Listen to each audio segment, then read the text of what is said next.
it's a good change. Mumbai, at the end of the day, is the industrial capital, economic capital of the country. And I think it's good that such forums actually move around the country into the large cities so that greater number of people in the corporate world have an opportunity to interact and understand what are the issues that are troubling our country, the world, and how can we all come together to find solutions. In some ways, it's in many ways right that healthcare is agnostic to a slowdown in many ways, because when a person is ill, he or she does need to go to a hospital and get appropriate treatment. So from that perspective, recession doesn't really impact the delivery of healthcare, it does impact investments. So people are going to be investing, they may not have funds or the availability of funds at a very, very high interest rate.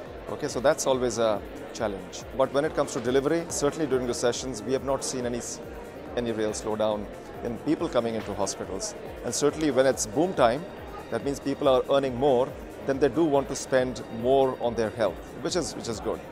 So from that perspective, I think it's an interesting sector. But healthcare by itself has some pretty significant challenges, and more so from a perception perspective. If you look at it, whether it's the layman on the street, it's the public, and it's government functionaries, people don't like the idea that organizations or corporate healthcare sector actually makes money out of somebody else's sickness. I think there is some form of an emotional connect where it is felt that healthcare must be driven more from an egalitarian perspective rather than from an economic perspective. And the challenge that most of us in the corporate world, corporate healthcare sector face is how do we get across this message to the external world that even corporate healthcare requires a significant amount of conviction, a huge amount of investment in costs, in infrastructure, and at the end of the day, whoever has invested that money deserves to get some payback on his investment.